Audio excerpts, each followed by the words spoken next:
Toyota Camry TRD. I really felt like, we could push really well and we could actually make progress through the pack. But, yeah, I've just been not really in the lead much at all today. That was really the first time I was getting any pushes in the lead.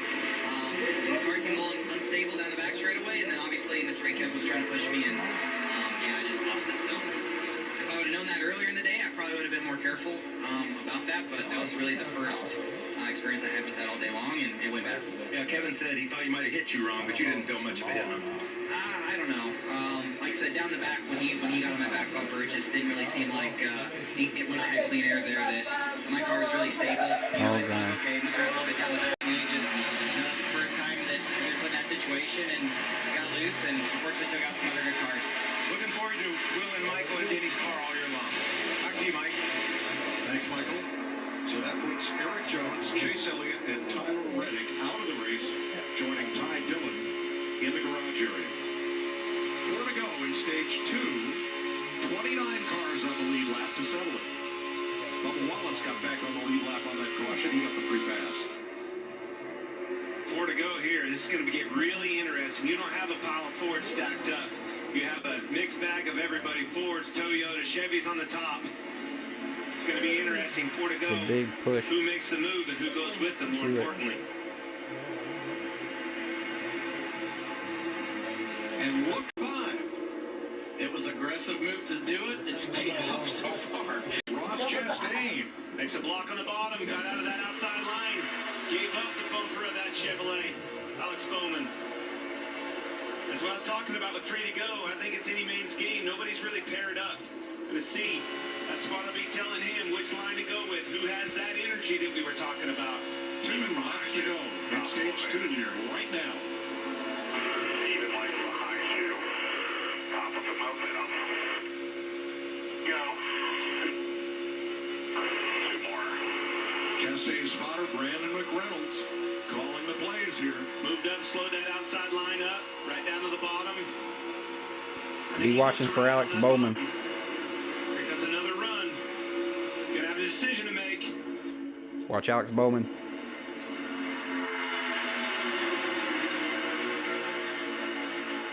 I like that, Tony. I think I stay on the bumper, stay with that 22, be able to push hard and aggressive. Well, here they come off turn 4 to the line. Bowman. 1 to go stage 2, and they're even.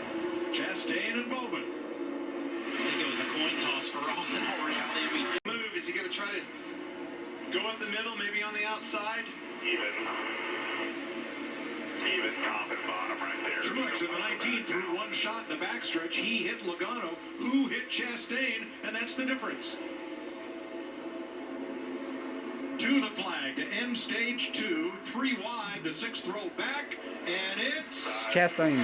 Chastain by less than a foot. Well, let me tell you, I told old Pitbull I'd go for it if he did. He's there, Ross, off the wall, off the... Better than him, though. No. Whoa, by inches. That's close. Ross Chastain. So far, not a fan of super speedways, but he's found himself back inside the top 10 as he gets fuel and tires, baby. Alex Bowman, the 48, struggled getting into his box straight, but he nailed it that time. They've made a chassis adjustment and air pressure adjustment on the last couple of stops. Didn't make much of adjustments, so no changes there. Got enough fuel and tires. At a very close race on pit road, sponsored by Ram. Morello took 2 tires. 12 positions, beating Chris Buescher to the line. 0 tires. William Byron plus 4, Kyle Larson plus 8.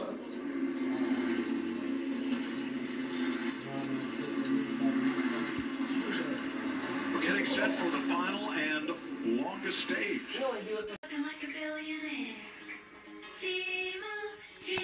Caution. Closing laps of the Daytona 500 that he won 2 years ago. You haven't seen much of the 3 today. He is a past Daytona 500 champion. Bubba Wallace had to take a pit. He had to pit or it's going to be out of gas. We knew that was going to be the start of it. Josh.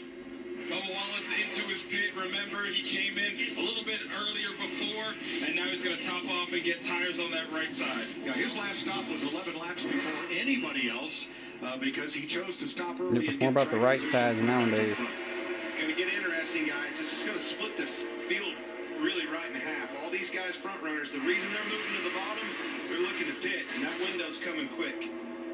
be long.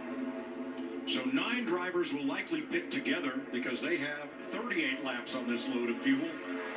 And that will leave about 7 drivers who can go another 6, 7, 8 laps further. Yeah, it'll probably be, maybe tops another 10 after that. It'll depend on how they come out, what kind of lap times are running, and we'll bring those guys in. But nonetheless, all your front runners here, 17, 6, 4, 10, 11, all of them were the ones that pitted the last time on lap 133. And this will be the money stop. Hit your marks. Make no mistakes. Watch your speed. Don't do anything fancy. Just do everything right. I told Clint, I said, don't be surprised if this is where the last... Gotta wait for it, guys. Be patient. Better not have that happen at the finish line. Kyle Busch fights his way back up into the top 10.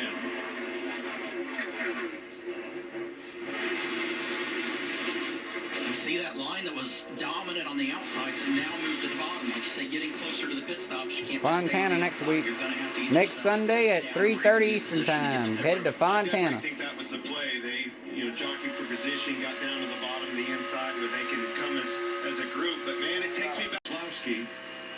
They need to pit together. They need to come off pit road together and just do it faster than anybody else to maintain that twosome at the lead, and they're going to be tough to deal with. That, however, is a tall order. That you have half a dozen cars on pit road at once. Spot on, Mike, but that all goes out the window when you pit. If you pit with too big a group or you don't come out with the right amount of help when the time's right, I don't care how fast 2 cars are, that won't be enough.